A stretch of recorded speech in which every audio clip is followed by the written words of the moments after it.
Salutations à toutes et à tous, c'est toujours le frère Antoine Fadi, toujours avec Kalatam Bible, oui. Nous allons, comme avec les frères, page 756, dans le livre de Essombe, La Réconciliation. Nous sommes dans le chapitre 38 et le titre c'est Les armes avec un A majuscule, spirituelles des initiés. On a déjà eu à parler donc des armes spirituelles des initiés et on en reparlera probablement parce que ces armes, en fait, avec le A majuscule, nécessitent d'avoir un certain état de conscience. Et Sambay, qui est bien placé pour en parler, va décortiquer en fait les armes. Donc il faut comprendre que les armes spirituelles, euh, c'est vraiment une des facettes de l'initiation en fait. À un certain niveau d'initiation, on apprend un peu comme quelqu'un qui est à l'armée, on apprend à manier les armes, à avoir un maniement des armes. Donc là, on est plutôt dans l'étape où on nous présente les armes, on nous présente à quoi elles servent. Et donc, dans ce titre, les armes spirituelles des initiés montrent que euh, le- euh, d'abord, il y a la facette de l'arme qui est spirituelle. Parce que ce qui existe dans le physique a souvent, on va dire, sa correspondance dans le spirituel. Et comme on le sait, le fait qu'on ait un esprit explique qu'il y a bien une dimension spirituelle. Et dans cette dimension spirituelle, il y a de l'activité, il y a des choses qui se passent. Donc, puisque l'homme vit dans trois dimensions, dans sa dimension, s'il combat dans la dimension physique, il va combattre aussi dans la dimension spirituelle. Maintenant, c'est pas n'importe qui mène les combats spirituels, et on nous donne encore une fois là l'explication. Ceux à qui sont réservées les armes spirituelles, ce sont ceux qui ont reçu l'initiation, ce qu'on appelle les initiés, qui ont la sainte présence en eux et qui ont, comme je l'ai dit, reçu une initiation pour l'utilisation de ces armes et pour avoir la conscience de ces armes. Donc, les armes spirituelles des initiés, le premier verset du chapitre 38 nous dit, enfin, virgule, puisez votre force dans l'union avec le verbe de l'Oba, virgule, dans son immense puissance, point. Donc, on nous explique dans ce premier verset, et Sombé donc termine en fait un long discours où il a parlé de plusieurs choses, et dans le chapitre 37, il avait le titre, c'était Serviteur et Maître, où il avait expliqué qu'on ne devait pas craindre, euh, on va dire, les autorités, on ne devait pas craindre la chair et le sang, les hommes physiques, parce que justement, quand on arrive dans ce verset 38, dans ce chapitre 38, pardon, et ce verset 1, il nous explique par le titre déjà qu'il y a, on a de quoi se défendre en fait. On a de quoi mener le combat. C'est ce qu'on appelle les armes spirituelles. Dans ce premier verset, en fait, il va expliquer la plus grande arme qui existe, c'est-à-dire le verbe. Donc, il va commencer par le verbe parce que tout ce qui existe a été, on va dire, amené à l'existence par la vibration, par le son, par le verbe, en fait, même ce qui est spirituel. Donc, les armes ont, on va dire, une source. Ces armes ne sortent pas comme ça, on va dire, de... Voilà. Les armes ont une existence parce que les armes spirituelles sont conscientes. Ce sont elles-mêmes les armes, ce sont des entités. Et là, on nous montre que la base même de l'armement, on va dire l'armurerie, c'est le verbe. Et le verbe lui-même est une arme redoutable, une arme d'une puissance illimitée, comme Essambé le dira même plus tard dans son livre, hein, que le verbe est en lui-même une puissance illimitée. Donc, si on doit puiser, si un initié doit puiser sa force, sa puissance et ses armes, c'est dans le verbe. On commence par le verbe et on verra que effectivement on finira aussi par le verbe parce que tout ce qui concerne la spiritualité est intrinsèquement lié au verbe. Donc la puissance réside dans le verbe. Et maintenant, cette puissance a différentes facettes qui nous sont accessibles. On va dans le verset 2 où il est dit ceci. Prenez sur vous toutes les armes que l'Oba par le Mundi fournit, virgule, afin de pouvoir tenir bon contre les ruses de Satan, le Mundima Bobé. Et oui.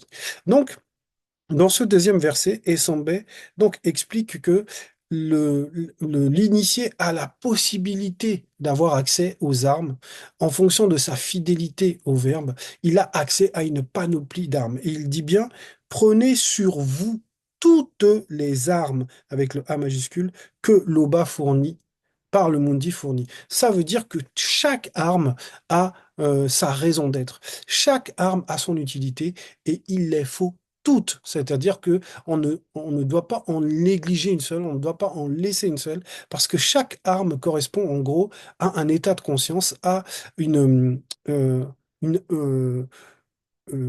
une attaque du monde occulte. Donc les armes vont représenter de quoi nous défendre.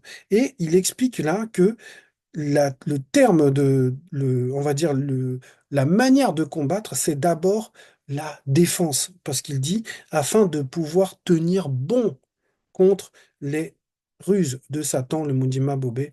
Donc là, on nous dit bien tenir bon contre les ruses. Tenir bon, euh, ici, ça veut dire mener le bon combat, à savoir résister. Donc les premières armes qu'on utilise, ce sont des armes pour résister aux attaques. Un peu comme un pays qui est attaqué par des missiles, il va se protéger par un bouclier pour d'abord résister. Il faut d'abord résister à l'adversité. Et on nous dit bien contre les ruses de Satan et pas directement Satan, parce que c'est vraiment le monde occulte qui agit sous l'ordre de Satan, mais c'est le niveau du monde occulte qui agit, parce que Satan lui-même, c'est pas tout le monde qui va le combattre, comme on peut déplorer dans les églises là où quasiment tous les dimanches, dans tellement d'églises dans le monde, ils veulent chasser Satan et après ils veulent chasser les démons, mais ils ne comprennent pas que euh, en fait, eux demeurent dans l'attaque, en fait. Alors que la réalité du combat spirituel pour l'infériorité de la créature physique de chair comme nous, c'est d'abord résister, c'est d'abord la défense, ce n'est pas l'attaque. Donc, il insiste bien d'abord sur le fait de prendre toutes les armes. Donc, en gros, là, il nous explique donc que dans cette armurerie, il y a beaucoup d'armes. Il va en gros nous présenter les armes. Il va nous dire que chaque arme a son importance. Il faut les avoir toutes dans le but de résister. D'abord de résister contre les Russes, c'est-à-dire contre les plans des démons, contre les circonstances, contre tout ce qui se manifeste, qui nous empêche en fait d'avancer dans notre foi. Verset 3, car nous n'avons pas à lutter physiquement dans la haine et la violence contre des hommes de sang et de chair, point virgule, mais nous pouvons administrer des châtiments et des corrections physiques en tant qu'hommes spirituels, point. Donc là, il explique que le vrai combat, il est spirituel. C'est ce qu'il disait dans le verset 2, parce que le but, c'est de lutter contre les Russes de Satan.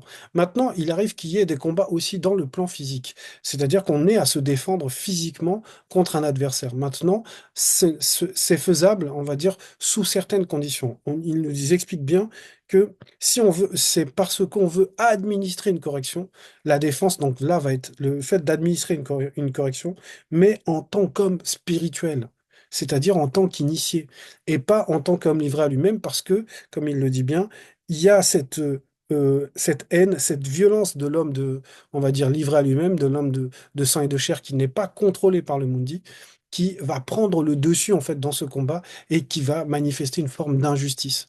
Donc celui qui peut châtier physiquement, c'est l'homme spirituel. C'est ce que ça veut dire. Donc, et il explique bien que le combat a plusieurs dimensions. Le combat a trois dimensions parce que l'homme vibre dans trois dimensions, spirituelle, astrale et physique. Et les armes, donc, aussi ont trois dimensions. Il y a les armes spirituelles, les armes astrales et les armes dans le plan physique. Verset 4. Nous avons également à lutter spirituellement contre les Bamuloloma Bungulane, entre parenthèses, anges déchus du premier ordre, domination, toujours entre parenthèses, qui sont aussi les puissances spirituelles du monde occulte, virgule, contre les Bamuloloma Bungulane, entre parenthèses, anges déchus du deuxième ordre, autorité, entre parenthèses, autorité, qui sont aussi les principautés, virgule, contre les Bamuloloma Bungulane, anges déchus du troisième ordre, entre parenthèses, pouvoirs mondiaux des ténèbres du plan visible, virgule, contre les plus petits aux plus puissants des démons et démons de haut rang, virgule, qui sont les esprits méchants, entre parenthèses, quatrième ordre du royaume de Satan. Point. Donc, dans ce verset 4, là, en fait, il nous dévoile euh, l'organigramme du monde occulte. C'est ce qu'il fait là. Et surtout, en gros, quand il nous parle comme ça, c'est parce que il les connaît en fait. Il les a déjà vus. Et lui, à son niveau, le niveau des Sombé, lui, il est déjà en combat. Il a déjà combattu même les anges du premier ordre. Donc, dans la hiérarchie, on va dire, à part Satan, dans cette hiérarchie, en fait, il nous dévoile comment est constitué le monde occulte. Voilà, il nous dévoile on va dire, les 4 niveaux ou 5 niveaux, tout dépend comment on veut compter, mais qui composent le monde occulte, en fait. Parce que on ne peut pas aller au combat si on ne connaît pas son adversaire. On ne peut pas mener de combat si on ne connaît pas son adversaire. C'est pour ça que tout ce qu'on voit dans les églises, comment les gens s'amusent à imiter la boxe ou à mettre des coups de pied, à vouloir chasser le démon, en fait, ils n'ont pas la connaissance du monde occulte. Ils ne savent pas, en fait, que ce qui est spirituel n'a rien à voir avec ce qui est physique. Que ce n'est pas en mettant des coups de pied, des coups de poing dans l'air ou en pensant qu'on est en train de, de, de se battre contre un démon et tout, que c'est le cas en fait. Les armes spirituelles n'ont rien à voir avec ça. Déjà, pour qu'on puisse accéder donc on va dire à cette identité de l'initié, il faut être dans la vérité. C'est pour ça qu'il avait expliqué dès le départ que la base même, on va dire l'armurerie, la base même de la puissance, c'est le verbe, c'est-à-dire la vérité. Si on n'est pas dans la vérité, on ne peut pas mener de combat spirituel. C'est impossible parce que le monde occulte, si on n'a pas les armes pour lutter contre le monde occulte, mais on ne peut pas lutter. La chair n'est pas supérieure à l'énergie, c'est-à-dire à l'esprit. Donc, dans ce verset 4, il nous dévoile l'organigramme du monde spirituel et des différents niveaux de combat possibles. Parce que lui-même, il a déjà à combattre, on va dire, contre des anges déchus du premier ordre. Mais la plupart des hommes, même les initiés, n'ont pas forcément accès à ce niveau de fréquence de combat. Il y en a, ça va être les démons uniquement. Il y en a d'autres, ça va être les démons. Et après, quand ils augmentent encore en puissance, ce seront des adversaires plus sérieux comme les anges déchus. Mais la première des bases, c'est que le combat se mène dans la défense. C'est la défense, le combat. Ce n'est pas l'attaque. Verset 5. C'est pourquoi, virgule, prenez sur vous maintenant toutes les armes que l'Oba par le Mundi fournit. Donc il répète à nouveau. Mais là, il dit le sait pourquoi. Parce qu'il vient de citer en fait la liste des ennemis, il vient de citer les différents niveaux de puissance des ennemis, et il insiste sur le fait que il faut les prendre maintenant. Parce qu'en citant en fait ces ennemis, en fait, il nous fait comprendre la dangerosité du monde occulte, la puissance du monde occulte. Que on n'est pas dans les sensations des églises en fait, que le monde occulte c'est une armée. Et qui dit armée dit arme. Et oui, parce que là, on le voit, c'est comme si vous aviez le général et puis après, on descend de grade. Mais c'est une armée qui est présentée là, par, par Essombe. Prenez sur vous maintenant toutes les armes avec le A majuscule que l'Oba par le Mundi fournit. Ça veut dire aussi que il est conscient que il va falloir qu'on se défende, qu'on ne peut pas vivre la spiritualité sans mener de combat, sans avoir à se défendre. Même à faire de la propagation, c'est mener un combat. Faire cette vidéo comme je le fais là, c'est mener un combat. Parce qu'il y a des forces occultes, il y a des forces spirituelles qui ne veulent pas que la vérité puisse toucher le maximum de personnes. Donc, il nous dit ici qu'il est temps de comprendre qu'on doit, à chaque fois qu'on va parler du verbe, à chaque fois qu'on va revendiquer notre amour pour le verbe, il faut qu'on soit armé, il faut qu'on sache se protéger, parce que c'est une des initiations que le verbe donne, c'est d'apprendre à se défendre. Comme on voudrait apprendre à notre fils que si quelqu'un vient et qui veut le taper, on voudrait lui apprendre à parer les coups, mais c'est un peu la même chose là. Donc la dangerosité du monde occulte est réelle. C'est pour ça qu'il insiste sur le maintenant. Tout de suite là, c'est maintenant, parce que eux, le monde occulte, ils ne dorment pas, ils ne sont pas fatigués. Les esprits n'ont pas de chair, n'ont pas de sang, donc ils ne sont pas dans notre dimension en fait de limité. Eux, ils sont illimités, ils sont tout le temps en train de méditer le mal, ils ne se fatiguent pas, ils ne dorment pas, donc les pièges, ils vont les tendre tant qu'ils peuvent. Donc, à un niveau de conscience, on sait qu'on ne peut plus agir sans être armé. Voilà. L'action, c'est d'abord de savoir se défendre, donc de porter les armes. Et il va donc énumérer ces armes, parce que là, il dit toutes les armes. Maintenant, dans le verset 6, il dit ainsi, virgule, quand viendra le jour mauvais, c'est-à-dire quand viendra ce moment où notre foi va être déstabilisée, ce moment où le monde occulte va vouloir agir pour nous faire chuter, pour nous faire rétrograder, pour nous faire abandonner la foi, pour vouloir que l'on meure spirituellement. Quand ce moment va arriver, vous pourrez résister à l'adversaire et, virgule, après avoir combattu jusqu'à la fin, virgule, vous tiendrez encore fermement votre position. Ça veut dire que la puissance que le Verbe donne est supérieure à cette armée du monde occulte, à cette force du monde occulte. C'est ce que ça veut dire ici. Que si on comprend que notre travail, premièrement, dans le combat spirituel, c'est d'abord se protéger, c'est d'abord savoir se défendre, se mettre à l'abri, on va tenir même au-delà de leur force. Parce que ce que le Verbe nous donne comme force est supérieur. Parce que rien ne dépasse la puissance du Verbe.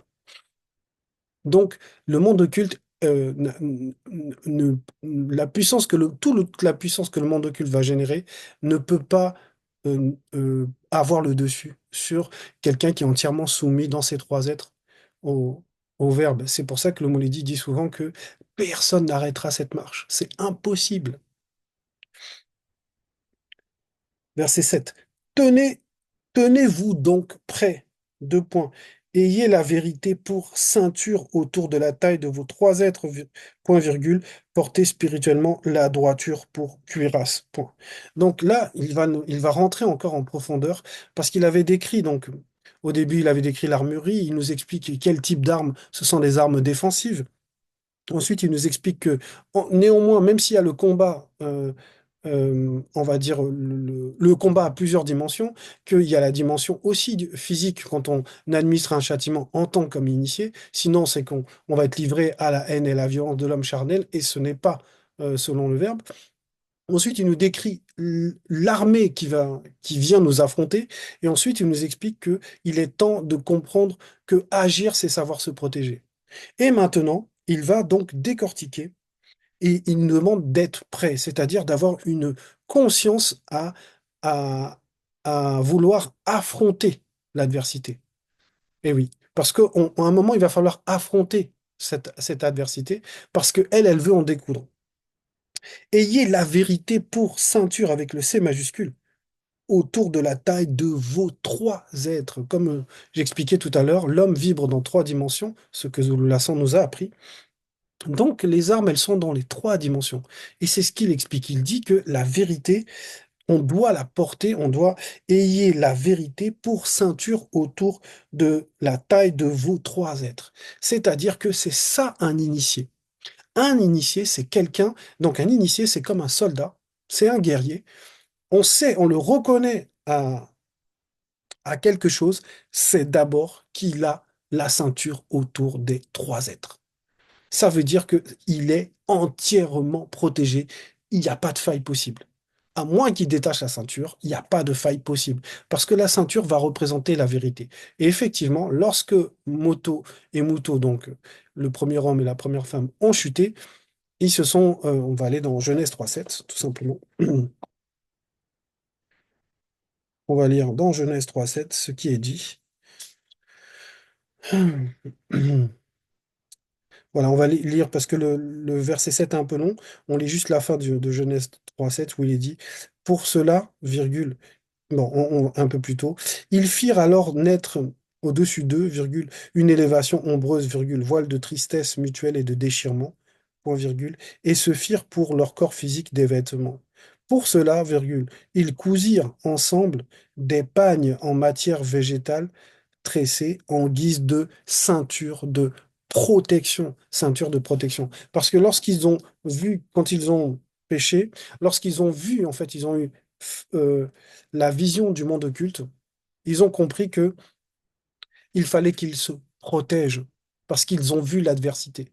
Ils ont vu que quelque chose là venait les menacer.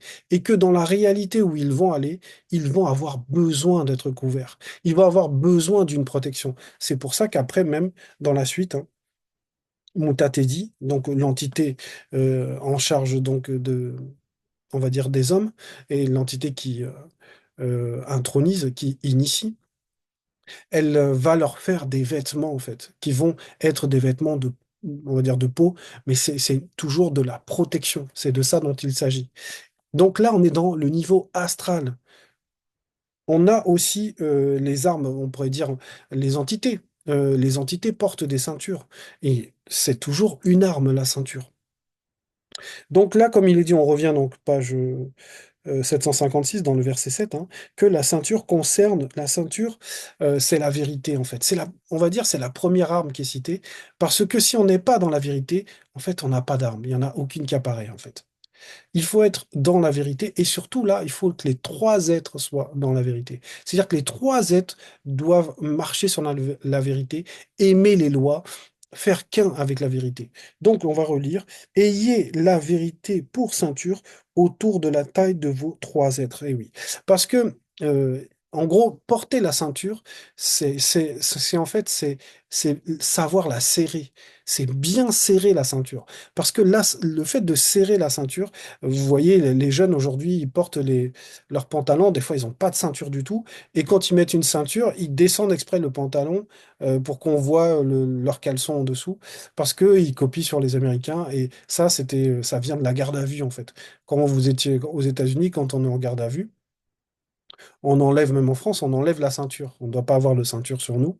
Et en fait, le pantalon descend. Et c'est ce style-là que, en gros, ils ont repris. Mais spirituellement, il faut comprendre que réellement, c'est important de savoir serrer la ceinture.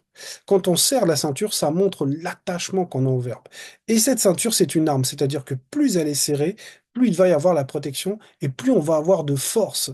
Parce que dans le serrage de cette ceinture viennent des fruits, en fait, du mundi, le courage, la détermination, etc. Donc, on doit avoir la ceinture autour de nos trois êtres. Donc, on a la ceinture dans le plan physique, la ceinture dans le plan astral, comme on a vu avec Moto, mais la ceinture aussi dans le plan spirituel, comme les entités, ou même comme Bay, à un moment, on, on lui a demandé de bien serrer sa ceinture et il s'est mis à courir aussi vite que les chevaux du roi Mola, donc Élie et Akab. Donc ça, en gros, il faut comprendre que la puissance, elle est donnée par la ceinture. C'est la première des choses, c'est que la ceinture va officialiser l'union entre le verbe et la personne, c'est ce qu'on appelle l'initié, et va lui donner la puissance de l'initié aussi. Et ensuite, point virgule, porter spirituellement la droiture pour cuirasser, oui. Et pourquoi il faut porter la droiture? Parce que, en fait, la vérité va avec quelque chose, ça va avec la justice. On ne peut pas séparer la vérité et la justice, en fait. La justice découle de la vérité comme la lumière découle de l'obscurité. Voilà. Donc, la droiture, c'est le fait d'être juste, en fait. La vérité permet la justice. Donc, on doit aussi veiller à ce que nous soyons conformes. Être dans la vérité, ça veut dire être droit. Ça veut dire être juste par rapport aux lois, en fait. Donc, porter spirituellement la droiture, donc toujours vouloir respecter les lois, toujours vouloir honorer les lois, pour cuirasse. Et toujours la cuirasse, la cuirasse, c'est quelque chose qui protège la poitrine, et c'est toujours quelque chose pour la défense, c'est quelque chose qui protège, comme un gilet pare-balles. Verset 8. Mettez spirituellement pour chaussure le zèle à annoncer la bonne nouvelle de la paix. Point. Donc, quand on porte ces deux vêtements, on va dire la ceinture sur laquelle, si on prend les policiers américains, sur leur ceinture, ils ont des petites poches avec les cartouches, ils ont leur pistolet. Donc, leur ceinture est très importante. C'est ce qui permet aussi de les identifier. Et ils ont le gilet pare-balles qui permet donc que ça ne les touche pas. Donc, c'est une représentation, hein. Et donc maintenant, ils vont mettre des chaussures. Et c'est ça qui montre l'identité en fait on va dire du policier ou voilà. Là, les chaussures, parce que effectivement, le combat, c'est, comme j'ai expliqué, le fait de faire cette vidéo ou de faire de la propagation, de distribuer des flyers et tout. Et en gros, il y a un déplacement. Et il faut les bonnes chaussures. quand on nous dit là, mettez spirituellement pour chaussure avec un C majuscule, le zèle à annoncer la bonne nouvelle de la paix. Oui, parce que propager demande du zèle, demande de l'assurance, demande de la détermination. Donc, en gros, c'est pas n'importe quelle chaussure qui vont nous donner ce zèle. Ce sont les chaussures spirituelles. Donc, c'est toujours lié à l'invisible, c'est toujours lié à ce que le Verbe nous accorde. Verset 9. Prenez toujours la foi en guise de bouclier avec le B majuscule, en forme de cercle. Deux points.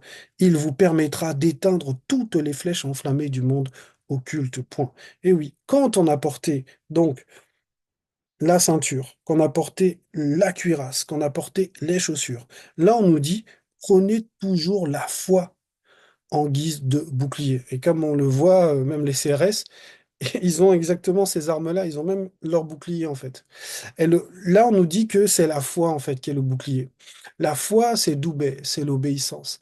Mais l'obéissance, c'est l'adhérence. Ça veut dire qu'on adhère à la vérité. On est collé à la vérité. De même qu'avec la ceinture, on est attaché à la vérité. Donc, c'est toujours des facettes, en fait, de notre relation avec le Verbe. Ne faire qu'un avec le Verbe. Comme on l'a vu dès le départ, le Verbe est présent parce que c'est lui qui fournit l'armement. À nous de savoir aller vers le Verbe. À nous de nous unir, parce que c'est dans l'union, comme il est dit au début, hein. Enfin, virgule, puisez votre force dans l'union. L'union. Donc, à nous de savoir nous unir. Et la foi permet cette union. Donc, la foi, c'est notre bouclier. C'est parce qu'il y a cette union, on sait qu'on ne lutte pas tout seul, que les entités sont là, que le Verbe est là. On a de l'assurance, parce que derrière la foi, c'est l'assurance. Il vous permettra d'éteindre toutes les flèches, le bouclier donc, enflammé du monde occulte. Verset 10.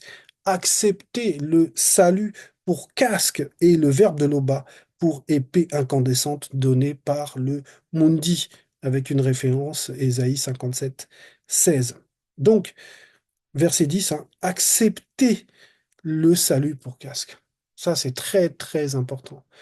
Le casque, c'est primordial, le casque. Parce qu'on a un des gros combats qu'on mène, c'est dans les pensées.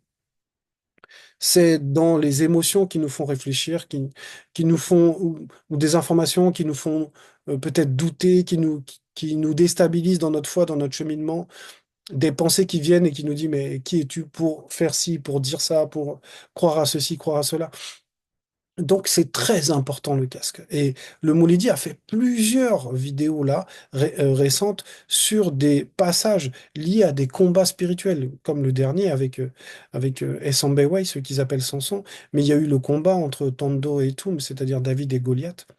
Il y en a eu plusieurs comme ça qu'il a fait récemment pour montrer, même le roi Ekoto, par rapport à la statue d'or où on a vu les amis de Mukai Sedi, c'est-à-dire Daniel, ses trois amis, mener un combat spirituel terrifiant, terrifiant contre l'autorité du roi. Donc, si on n'a pas le casque, si on ne pense pas au salut comme eux, ils ont pensé à ça, parce que pour eux, la mort, c'était, pour ces trois amis-là, c'était rien. Ok, si on doit même si on doit les faire souffrir physiquement, ils savent que de l'autre côté, ils seront conscients. Donc, c'est ce casque qu'il faut savoir porter parce que derrière, c'est l'assurance du salut. C'est pour ça que c'est placé juste après la foi. Parce que, comme j'ai dit, la foi, normalement, nous conduit à l'assurance. Et notre assurance, c'est quoi? C'est qu'on va être sauvé. Donc, le casque est très important. Ça permet de se focaliser, de faire des bonnes méditations. Quand on est attaqué, c'est souvent parce que on ne tient plus le bouclier, on n'a plus le bouclier. On a ouvert une porte et par exemple quelqu'un qui est pris par des désirs d'aller avec une femme alors que voilà, c'est de la fornication ou autre chose. En fait, ce qui va se passer, c'est ce qui va nous permettre de fermer la porte, c'est de regarder la porte de sortie. La porte de sortie, ça va être les conséquences. Si tu poses cet acte qui est contre le verbe, dans quel état tu vas être après? C'est quoi les conséquences? Es-tu conscient des conséquences? Voilà. Et ça, c'est vraiment quelque chose qui peut nous aider à chaque fois. Pose, Regarde les conséquences. Est-ce que tu as envie de, puisque tu connais déjà ça, puisque tu as déjà péché, tu as déjà fait, voilà, ce que tu ressens, peut-être la culpabilité, la douleur, le regret, etc. Est-ce que tu as encore envie de revivre ça? Est-ce que tu es encore dans ce niveau-là de combat? Parce que si tu restes dans ce niveau-là, c'est qu'on te maintient dans ce niveau-là parce que tu ouvres les portes, parce que tu transcendes pas ta conscience. Et il faut savoir transcender la conscience, c'est-à-dire viser l'objectif du salut. Se dire non, dans tout ce que je fais, où est le verbe? Dans tout ce que je pense, où est le verbe? Quand je pense comme ça, est-ce que ça ressemble à ce que le verbe m'enseigne? Est-ce que je ressemble à mes patriarches? Est-ce que je me considère aimé comme mes patriarches? Voilà. Tant qu'on est conscient de la présence du verbe, c'est ce qui va nous permettre de choisir la bonne porte de sortie. Donc, accepter le salut pour casque, c'est vital. Et le verbe de l'Oba pour épée incandescente, et oui, parce que le verbe, la parole, c'est une épée terrible. J'avais déjà parlé de ça, mais même les frères en ont parlé aussi. On a l'exemple de Nguma, Jonas, voilà, qui, il a fini par obéir à Mutatedi, au final, lorsqu'il s'est adressé à la ville de Ninive, ben, ce qui sortait de sa bouche était perçu comme une épée par le monde occulte, voilà. Et c'est une arme terrible, l'épée. Les entités, quand elles sont armées, quand elles ont les épées flamboyantes et tournoyantes, mince, c'est la terreur pour le monde occulte. Et ça, c'est le verbe, parce que le verbe a cette facette-là. C'est un feu dévorant, c'est une épée, c'est une puissance illimitée, donc elle peut prendre la facette qu'elle veut, celle dont on a besoin. On a droit à toutes ces facettes. Et donc, il y a cette annotation, Ézéchiel 57,16, on va aller voir. Ézéchiel, pardon, pas Ézéchiel, Ésaïe 57, j'ai dit Ézéchiel, mais c'est Wanja, Ésaïe. Allez, verset 16, où il est dit ceci, voilà. Le verbe de l'Oba est la justice. Le verbe de l'Oba est la justice avec un J majuscule, de la cuirasse divine avec des majuscules, et le casque du salut divin. Voilà. Donc on nous revient toujours au verbe. On avait commencé par le verbe, et là c'est encore le verbe là qui va terminer. C'est toujours, tout est lié au verbe en fait. Verset 11. Tout cela, virgule, demandez-le à l'Oba dans la prière. Et oui, la conversation consciente. Parce que lorsqu'on est attaché, on va naturellement aller demander. On va toujours se fier on va utiliser la prière parce que c'est une arme, la prière. Et oui, c'est une arme qui délivre. Et oui, on a, bref. Donc la prière, c'est la conversation consciente. C'est être conscient que on peut aller demander ce dont on a besoin. Et tout ça parce qu'on se maintient attaché à la vérité dans nos trois êtres. Verset 12. Oui, point d'exclamation. Priez en toute occasion, virgule, avec l'assistance de la manifestation du verbe de l'Oba. Donc le verbe de l'Oba est incontournable dans tout ce qu'on manifeste, dans tout ce vouloir et tout ce faire que l'on a chacun en nous, c'est toujours lié au verbe de l'Oba. Verset 13, à cet effet, virgule, soyez vigilants et continuellement fidèles. Point. Priez aussi pour l'ensemble des frères et sœurs selon le verbe. C'est ce qu'on appelle les prières d'intercession. Eh oui. Donc, la conscience collective s'inscrit aussi. C'est aussi une arme, la conscience collective. Voilà, donc, encore une facette euh, très intéressante des armes spirituelles. Il faut vraiment avoir conscience des capacités qu'on nous donne. On nous donne vraiment beaucoup de puissance tant que on comprend que réellement notre statut, c'est de demeurer avec la ceinture de vérité dans nos trois êtres. C'est ça, être un initié. C'était le message, l'Oba est toujours glorifié.